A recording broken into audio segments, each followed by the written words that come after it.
सोचिए जरा, हजारों साल पहले जब आज के जैसा मॉडर्न साइंस का तो कोई नामो निशान तक नहीं था, तब भारत में कुछ ऐसे विचारक थे जो ब्रह्मांड के बारे में वो सवाल पूछ रहे थे जो आज भी फिजिसिस्ट्स और फिलोसोफर्स को हैरान कर देते हैं। क्या सवाल थे वो?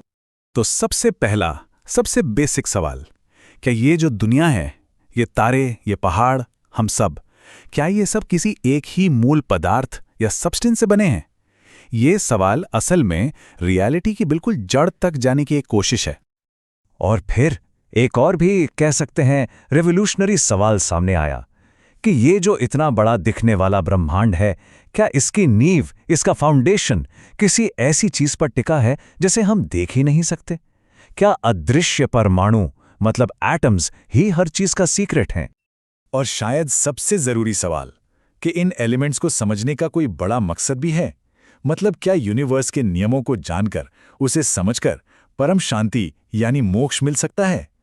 और यहीं पर साइंस और स्पिरिचुअलिटी आकर जुड़ जाते हैं। इन सभी सवालों के जवाब भारत के एक बहुत ही प्राचीन दर्शन, एक फिलॉसफी में छुपे हैं, जिसका नाम है वैशेषिक। तो चलिए आज महर्षि कणाद की इसी अद्भुत दुनिया में चलते हैं। एक ऐसी दुनिया जहां साइंस और स्पिरिचुअलिटी एक ही सिक्के के दो पहलू हुआ करते थे। तो आज की इस चर्चा में हम क्या क्या देखने वाले हैं? हम देखेंगे कि ब्रह्मांड के वो मूल सवाल क्या थे, कणाद का साइंटिफिक दर्शन असल में है क्या, वो 7 पदार्थ कौन से हैं जिनमें पूरी रियलिटी समाई है, अदृश्य परमाणुओं की वो दुनिया कैसी है, और आखिर में ये सारा ज्ञान मोक्ष तक कैसे ले जाता है। तो सबसे पहले ये महर्षि कणाद थे कौन?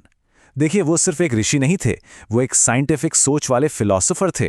उनका मानना था कि अगर किसी भी पूरी चीज को समझना है ना, तो उसका सबसे अच्छा तरीका है कि उसे उसके सबसे छोटे, सबसे बुनियादी हिस्सों में तोड़कर देखो। और इस फिलॉसफी का नाम वैशेषिक अपने आप में ही इसका पूरा सार बता देता है। ये शब्द निकला है विशेष से। विशेष मतलब कोई खासियत, कोई यूनिक क्वालिटी। कणाद का मानना था कि दुनिया की हर एक चीज को उसकी अपनी खासियत, उसके अपने यूनिक गुण से पहचाना जा सकता है, उसे क्लासिफाई किया जा सकता है। जैसा कि महर्षि कणाद ने कहा, जगत अनेक द्रव्यों से बना है और इन द्रव्यों के अपने विशिष्ट गुण हैं। मतलब दुनिया कोई कियोटिक या रैंडम जगह नहीं है, इसे समझा जा सकता है, इसे एक सिस्टम में क्लासिफाई किया जा सकता है।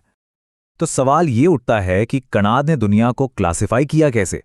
उन्होंने एक बहुत ही कमाल का, एक एक्स्ट्रा ऑर्डिनरी फ्रेमवर्क तैयार किया। एक ऐसा फ्रेमवर्क जो ब्रह्मांड में मौजूद हर चीज को एक्सप्लेन करने का दावा करता था। बस 7 कैटेगरीज। इस दर्शन के हिसाब से यूनिवर्स की हर एक चीज, फिर चाहे वो कोई पत्थर हो, हमारा कोई विचार हो, या फिर टाइम खुद क्यों ना हो, वो इन 7 बेसिक कैटेगरीज में से ही किसी एक में फिट होती है। इन्हें कहा गया सप्त पदार्थ। कह सकते हैं कि ये एग्जिस्टेंस का पूरा ब्लूप्रिंट है। तो ये 7 पदार्थ हैं क्या? द्रव्य, गुण, कर्म, सामान्य, विशेष, समवाय और अभाव। आप इसे ऐसे समझिए, जैसे साइंस में पीरियोडिक टेबल होती है ना, ये कुछ वैसी ही रियलिटी की पीरियोडिक टेबल है। इसमें सबसे मेन है द्रव्य यानी सब्सटेंस, और बाकी की सारी कैटेगरीज इसी पर डिपेंड करती हैं। और द्रव्य भी 1-2 नहीं बल्कि 9 तरह के हैं। और सबसे दिलचस्प बात देखिए, इसमें सिर्फ फिजिकल चीजें नहीं हैं, जैसे पृथ्वी, जल, अग्नि, वायु, आकाश नहीं। इसमें समय यानी काल, स्पेस यानी दिक्, आत्मा और मन जैसी एब्स्ट्रैक्ट चीजें भी शामिल हैं।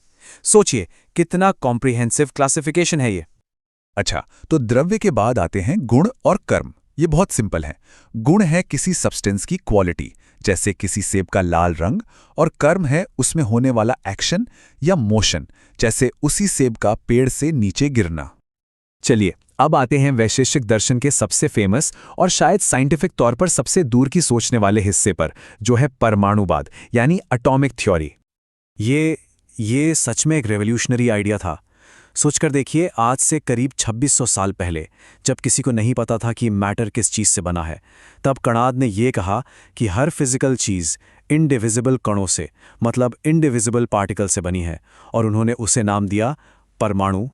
तो ये होता कैसे है? सबसे पहले है परमाणु, वो सबसे छोटा जिसे और तोड़ा नहीं जा सकता। फिर 2 परमाणु मिलकर बनाते हैं द्विअणुक, और फिर 3 द्विअणुक मिलकर बनाते हैं त्रिअणुक, और ऐसे ही जुड़ते जुड़ते वो स्थूल पदार्थ, वो बड़ी चीजें बनती हैं जिन्हें हम देख और छू सकते हैं। कमाल की बात यह है कि ये प्रोसेस आज के मॉडर्न केमिस्ट्री के मॉलिक्यूल फॉर्मेशन से कितना ज्यादा मिलता जुलता है।